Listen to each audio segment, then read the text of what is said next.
accident that the Queen's, present Queen's grandmother is a direct descendant from the sister of Vlad Dracul, on whom the Dracula stories are named. Are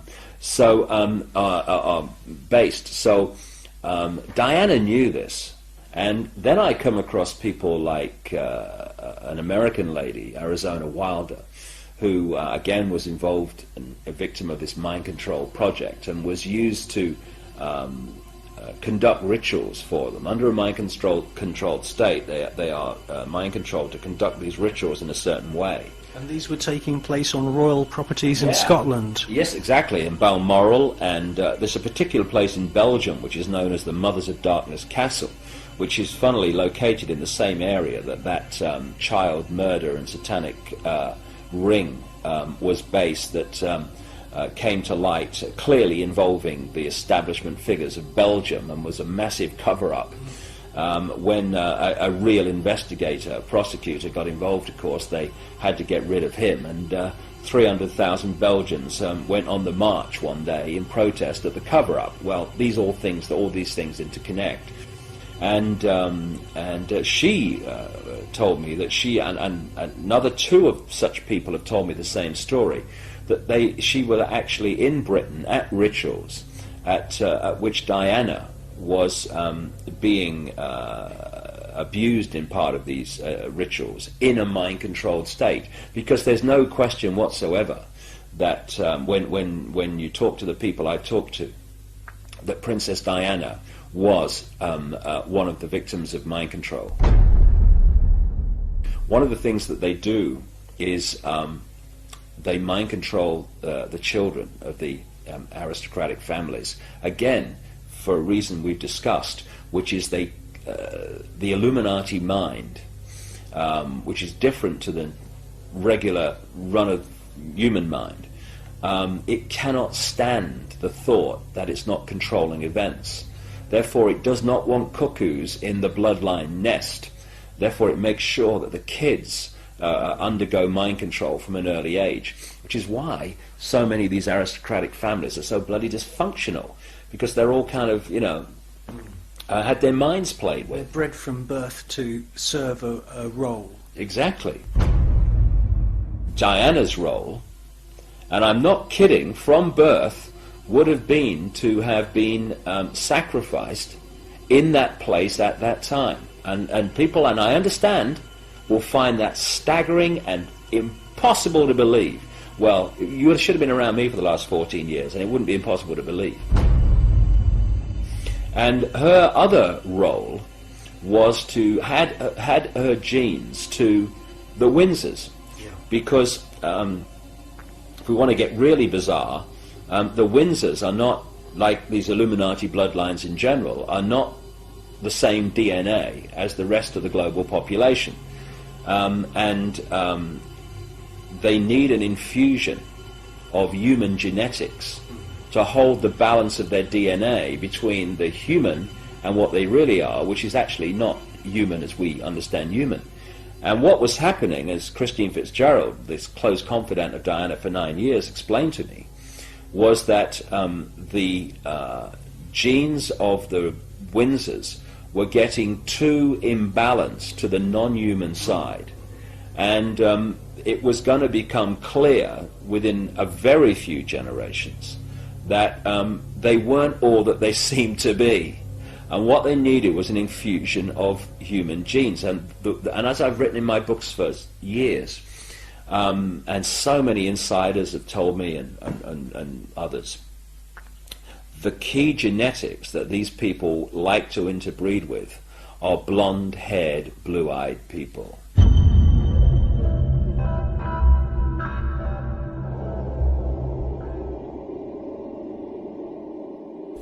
Now, where did I hear that before? Oh yes, Hitler's master race. And they want to preserve this master race because they need to keep interbreeding with that genetics. So, yeah, exactly. Those traits with the Spencer family. Exactly. So what happens? They bring Diana in. What does Diana say in her accounts that she allowed to be published in various books? That once the children were born, Charles basically was saying to her, that's it.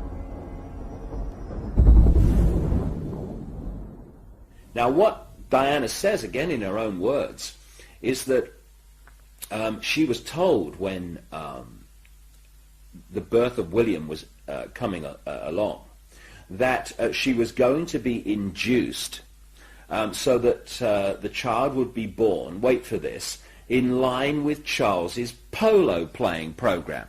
Now, first of all, even if that was true, which it wasn't, what does that say about a father that would have an induced child so it would suit his polo playing program? But what was the real story?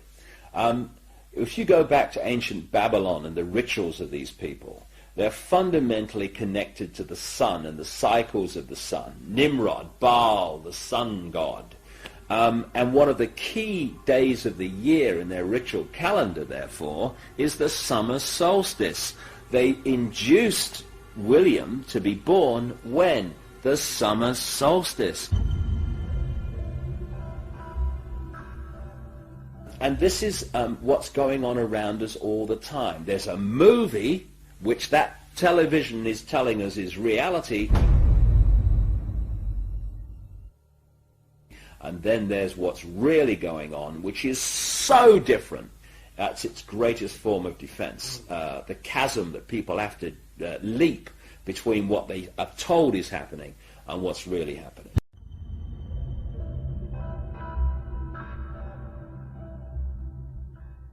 A confidant, Christian Fitzgerald, told me that people who did not support these black occult networks that controlling not just Britain but increasingly the world,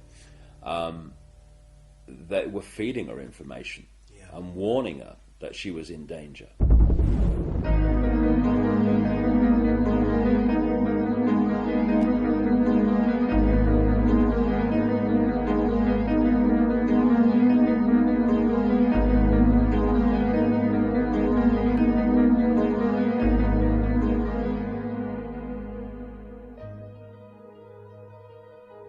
What keeps this whole thing from coming out, and has done for us all this time, and indeed the wider conspiracy too, is that to understand it you have to research so many different subjects and then fit the strands together before you go, wow, so that's what it's all about.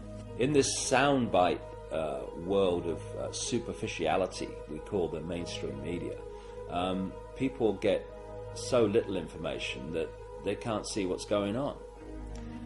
So when you look at the story of Diana, it's not just about what's happening now, what happened in 97. It's also going back again to Babylon, places like that. The goddess Diana was an ancient goddess, which was another name for the Babylonian goddess Queen Semiramis, the goddess of the Illuminati.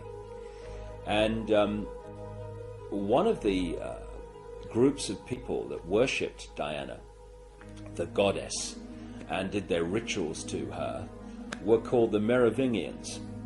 The Merovingians are one of the, if not the, key bloodline in the whole Illuminati network. They were the royal line of a people called at one stage the Cambrian Franks, which is where we get France from, that came out of the time of the Trojan Wars in now what we now call Turkey, up through the Caucasus Mountains and into what we now call France. Eventually, their royal strand, the Merovingians, were what the whole people became known as. And they were great goddess Diana worshippers. And according to an American researcher in Paris, immediately after Diana died, the Merovingians dug underground sacrificial chambers in Paris, just outside the original Paris, well inside, of course, the present metropolis, where they did their rituals to the goddess Diana. And according to her, the place is now called the Pont d'Alma Tunnel, which is still an underground kind of location.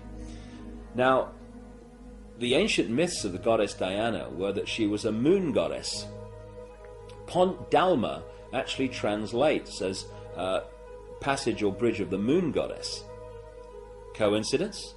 Why is it with the absolutely, I cannot emphasize this enough, the ritual symbolism obsessed Illuminati, why is it that even people who said, well, it was an accident, have actually said, well, there is one question. Why was Diana held in that tunnel for so long when she's supposed to have had internal bleeding which needed repairing? Why not get her to hospital immediately? Why was she held in that tunnel for the best part of an hour and a half? Why? Because in the sick ritual, and that's what it was, the ritual of her murder, she had to die in that place of ancient sacrifice to the goddess Diana. And it was when she died that they then moved her out. And of course, goodness knows what have happened to her internal organs, because this is what these sick people use in their rituals.